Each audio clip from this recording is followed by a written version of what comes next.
What are you doing?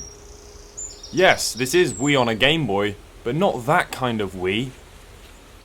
I'm really sorry about our earlier Elliot. To be fair, he was younger then.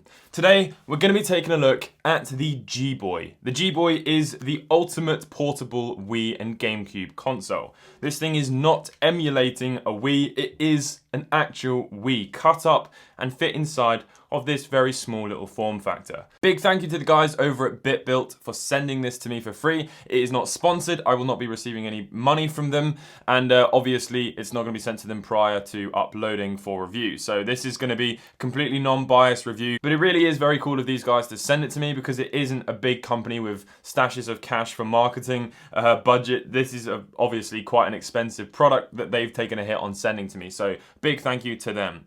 Without any further ado, let's find out exactly what this thing is.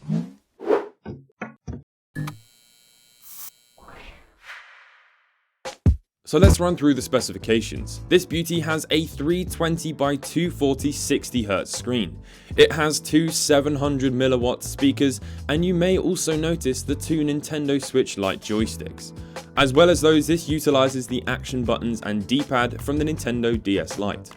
On the back, there are two dual action triggers to simulate full analog and digital end stop, depending on how hard you press. Powering this bad boy is two 3500 mAh 18650 cells. However, as this is sold as a kit, you will need to supply these yourself, but more on that a little later. They take about 3 to 4 hours to charge if you're using a PD compatible fast charger, and charge through the USB Type-C port. On average, you'll get around 2.5 hours of battery life. There are 5 custom PCBs which have been purposely built specifically for the G-Boy. There is one for handling the power management, the USB-C and internal USB drive, the GC Plus 2.0, which acts as the GameCube controller. There's also PCBs for the triggers and the action buttons, as well as the digital audio amp, which is controlled inside the software. The G-Boy has been in the works for years, and for the longest time was solely built by a man very well known in the portable console forums, known as G-Man. Then 2 other individuals, Noah and Aurelio, were introduced. Aurelio deals specifically with all of the software sides of things and tells me the software version I currently have is still a work in progress. However, one day after receiving my G-Boy, a new update was released which was installed simply by dragging and dropping files.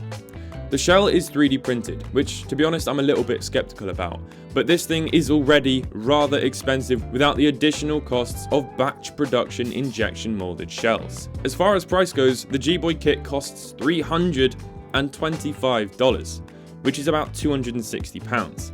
The kit comes with almost everything you will need besides the aforementioned batteries, the DS Lite buttons, or the micro SD card. There is one other thing you will need: the Wii itself. As this thing is running off the Wii's actual hardware, you will need to cut up a Wii motherboard and solder everything into place. This is by no means a mod for complete beginners, however previously creating a portable Wii was only attempted by very few incredibly talented and knowledgeable modders. So this really is the most streamlined method where all of the substantially hard work has been done for you. So there we go. This thing is a Game Boy sized Nintendo Wii. And it does everything that a Nintendo Wii does. It plays all of the homebrew channels, it plays GameCube natively, and it plays Nintendo Wii. And there is many other things that it can do as well. If you know what a Nintendo Wii can do, then you know what this can do. There's going to be continuous support constantly coming out from the software side of things, which Aurelio tells me he is working on a daily basis and has a long list of things that he wants to achieve. As of uploading this video right now, it's not going to be officially shipped for a week. However, I believe you can order them right now if you would like to.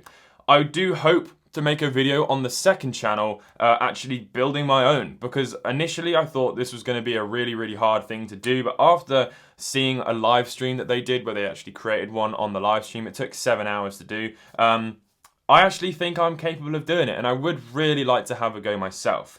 Before we get into some gameplay and talk about my opinion on how amazing it is, let's talk about my opinion on possibly some of the skepticisms that I have with regards to this device. So the first thing is that it is 3D printed. As I mentioned in the sort of intro-y section, it is a 3D printed shell. Now, that isn't a permanent thing necessarily. There is nothing stopping them down the line, if there is quite a lot of support for this device, from getting some injection molded shells made, which would obviously make it far higher quality. You can see around the edges of the back of the device the sort of stringiness of the 3D printing. You're never going to be able to get it completely seamless. You could spend a bunch of time doing some sanding and painting and bodywork and all the rest of it. And to be honest, besides from the back, the front is very good. But it is just something that I would take into consideration. If you're not a big fan of holding 3D printed shells and you really like the high quality feel that Nintendo's Game Boy has, this is going to feel a little bit more sort of developy, hand-buildy sort of thing, which is quite hard to take in, considering the price of this thing is $325. The other negative thing about this device, compared to some of the other far cheaper things out on the market at the moment, is that the screen is 320 by 240, which means that it's not going to be as high quality as some of the other ones out there. 640 by 480 is obviously the optimal screen resolution, but those panels have only just really been widely released into the market, and they are £60 each. So although it is possible, and Aurelio has actually done one himself with that higher resolution screen, it's not exactly a cheap solution, and it's only going to bump up the price of the kit even more. And to be honest, unless you're really anal about that sort of thing, it does look very good to the naked eye. Unless you start comparing it next to your iPhone or whatever, it looks fantastic. Everything inside this, from the hardware perspective, has been done from the BitBuilt guys, G-Man and his team. But in terms of the software, the majority of it has been done by Aurelio, but some of it is stuff that is already released out there, like Nintendo don't. I'm not going to bog down massively on all of the specifics of this. If you want to find out more information, check it out on their website. But yeah, I think that it's an absolutely incredible feat of engineering that they have achieved here, and that is probably one of the reasons why the price is so high. It's taken years and years to get to this point, and previously, making a Wii portable like this was not really possible to have it so streamlined and perfected. The price of it is high, there is absolutely no denying that, but 5 custom printed PCBs, which are very expensive to actually print, the 3D printed shell, the time that the shell would even take to print, all of the different internal components that are included. Obviously, you do have to supply a few little things yourself, but I think that's quite nice. The customization options are really, really vast for the Nintendo DS Lite buttons. The fact that they've been able to fit it in a Game Boy shell is absolutely ridiculous. You can see it's obviously the same width and the same height. However, it's not quite the same length. Another thing I'm not a huge fan of is the fact that there is nothing protecting the screen. With most devices, the LCD panel is not exposed to the elements. You have another layer of either glass or plastic, and unfortunately with this, you don't. It doesn't seem like it's impossible for them to just widen the gap and then get something custom made to fit inside there, but obviously, again, that's going to raise the price of it. But what's good, I suppose, is that my 2 biggest complaints, the 3D printed shell and the screen lens, could very easily be fixed in the future. I really don't see that that's going to be an issue. Enough waffle and chit chat, let's turn it on. So you've got the power switch on the top, which is a 3D printed button. The other 3D printed buttons are these two and the Z button on the back. Besides that, oh, and the start. Besides that, everything is really nice, high quality, Nintendo feeling buttons. So to access the menu, you have the C stick up here, and you can go around and you've got all of the different bits and bobs. Some of it doesn't work right now. That's just because the software is still being patched on a daily basis. You've got the Wii up here, and everything is drag and drop. I'm not going to show you putting on ROMs and everything because it's a little bit controversial, but everything is drag and drop. There's no really difficult software that you need or anything like that. It's just drag and dropping files, and everything reads natively on Windows and Mac as well, I believe, because there's just a USB drive in here that the Wii speaks to and your computer speaks to. So it's a really, really well designed thing. So you've got your Wii there, you've got your GameCube up here. I've got my homebrew channels down here, which allows me to obviously play Game Boy, and everything does work very well. This is obviously the Wii's emulation, but besides that, the GameCube and the Wii is completely native. So let's play a little bit of Mario Kart, which is an absolutely fantastic Wii game, obviously. Now, there is some seriously incredible things going on inside here. So for this game to actually work, a Wii controller has to be recognized by the Nintendo Wii, and obviously this hasn't got a Bluetooth module inside it. So what's happening is the GameCube controller is emulating the Wii remote. Absolutely unreal. You can change the volume inside the Wii and the GameCube by pressing the Z button and the Y button and then up or down. And you can see there's a tiny little sort of UI thing up there that shows that, an indicator up there, and that's really nice. And the speakers get very loud.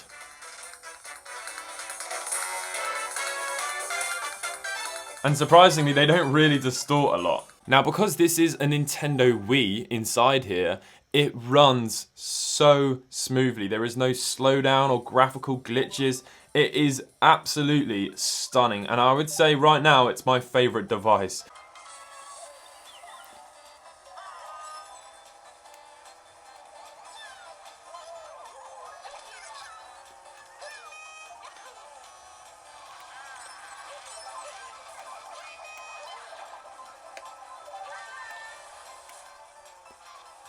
I really can't get over how amazing this is. It's so difficult to see in the viewfinder, but it is absolutely stunning. I'm absolutely hooked on this, and that's why it's taken me so long to make this video, is because I've been spending too much time playing it. And the same really can't be said for all of the little Chinese devices that come out. You may notice I've sort of slowed down doing reviews on that. That's just because they're not really very interesting anymore. You know, they're obviously getting more and more powerful, and that's great, and they're getting in metal form factors, but the emulation is still not there that it's going to be completely seamless, whereas this is a passion-built project that runs far better than any of the other handheld devices out there at the moment. But obviously it is limited to what it can do. Whatever the Wii can emulate, this can also emulate. Oh, currently to access back to the actual menu, you have to turn it off and on again. I presume in the future that that's probably going to be changed, but it's not really too hard to do. So as far as chargers go, I didn't order a charger for this, which they do actually recommend to do. You need a 9V and 3A output PD charger, but I just used my MacBook Pro because it had the same specifications as that and it worked perfectly. It does take a while to charge. It sucks that it takes longer to charge than it actually lasts, but I guess that's the price to pay for powering a Nintendo Wii in a portable device. Sort of hard to see what's going on here in the viewfinder.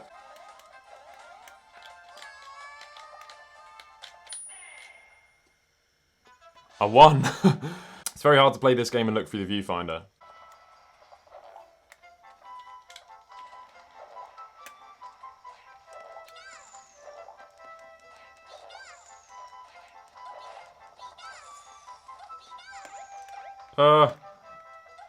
So there we go. That is more or less going to wrap up this video. I hope you have all enjoyed. Let me know what you think in the comments down below. Check out the website at the very least, just to show them some love. And also, you might unearth some other interesting facts that I didn't mention in this video that might interest you in having a go at doing this yourself. As I said, there will be a video eventually on my second channel, The Retro Future 2, where I tackle cutting up a Wii and putting it in one of these things because I really want to build my own one. It's going to be an amazing learning experience, and that is obviously one of the benefits of doing these sorts of things.